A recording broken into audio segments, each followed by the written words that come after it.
মানুষের সবচেয়ে বড় হক হলো তার জীবনের হক। কিসের হক? জীবনের হক। সবচেয়ে বড় হক হলো তার জীবনের হক। এজন্য কাউকে হত্যা করে, কাউকে খুন করে মানুষের সবচেয়ে বড় জীবনের হক নষ্ট করা যাবে।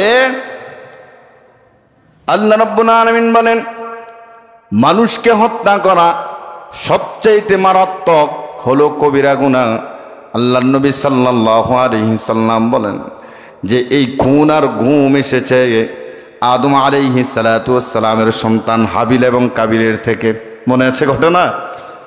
আদম আলাইহিস সালাতু ওয়াস সালামের সন্তান কাবিল যখন তার ভাইকে হত্যা করেছে, সর্বপ্রথম মানবের মধ্যে, মানব জাতির মধ্যে এটাই হত্যা সর্বপ্রথম, এই হত্যার ইতিহাসে।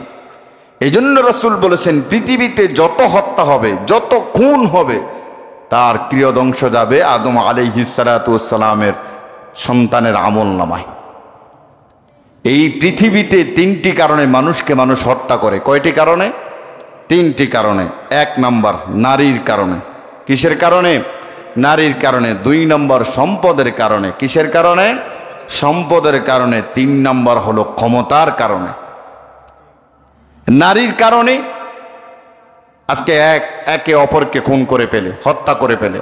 সম্পদের কারণে ভাই ভাই সম্পদের জন্য লেগে গেছে, এখন ভাইকে সম্পদের কারণে দুনিয়ার জমিন থেকে বিদায় করে দিয়েছে। আমাদের 14 গ্রামের একটা ঘটনা, বাস্তবে যেটা আমি শুনেছি, ইভেন দেখেছিও, যে ভাই সম্পদের কারণে ভাইয়ের সাথে তক্র লেগে গেছে। এখন দৌড়ে গিয়ে ঘরে গেছেন, এই যে কোরবানির বেলায় যে ছুরিগুলো দিয়ে গরু জব করে, এমন ছুরি ঘর থেকে নিয়ে এসে ভাইয়ের পেটের মধ্যে কয়েক ঘাই মেরে দিলেন। নাউজুবিল্লাহ বলেন না।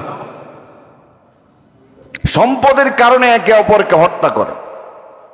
তিন নম্বর ক্ষমতা। এই ক্ষমতার আসনে বসে থাকার জন্য, ক্ষমতার চেয়ার টিকে থাকার জন্য কত মানুষকে হত্যা করা হয় সেটা বলা যায় না। আল্লাহ তাআলা এই গুণ খুম হত্যা থেকে আমার দেশকে এবার হেফাজত করুক, আমিন বলেন। এদেশের মানুষ শান্তি চায়, উশৃঙ্খলা চায় না। যেটা বর্তমানে হয়েছে ভাঙচুর, সেটার পক্ষে আমরা ছিলাম না। আমরা একটা শান্তি শৃঙ্খলা দেশ চাইছি।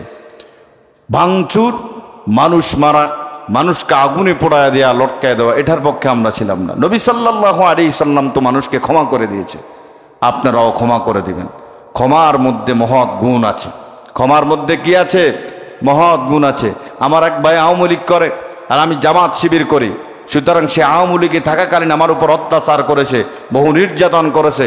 আজ আমার দল ক্ষমতায় আসছে, আমি তার উপর অত্যাচার করবো, এমনটা করবেন না। আমরা একই গ্রামের মানুষ, এক জায়গায় থাকবো। আমি মরলে সে আসবে, সে মরলে আমি যাব। সুতরাং ক্ষমা করে দিবেন।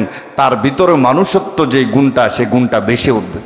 যে আমি তার উপর এত অত্যাচার নির্যাতন করলাম, সে তো আমার উপর এত অত্যাচার করে নাই, নির্যাতন করে নাই। দেখবেন সে তার জবান দিয়ে আপনার এবার প্রশংসা করা শুরু করে দিবে। আল্লাহ তাআলা আমাদেরকে মিলে মিশে কাঁধে কাঁধে একসাথে চলার তৌফিক দান করুক, আমিন বলেন। আমরা হিংসার রাজনীতি চাই না। আমরা হিংসার রাজনীতি চাই না। বর্তমানে যারা এসেছে তারাও যদি এরকম হিংসার রাজনীতির সম্মুখীন হয়, খুন গুমের সম্মুখীন হয়, তাদেরকেও এভাবে অপদস্থ করে ক্ষমতা থেকে নামানো হবে। কথা বলেন ঠিক কিনা? আল্লাহ তাআলা বুঝার এবং মানার তৌফিক দান করে সকলে বলি আমিন।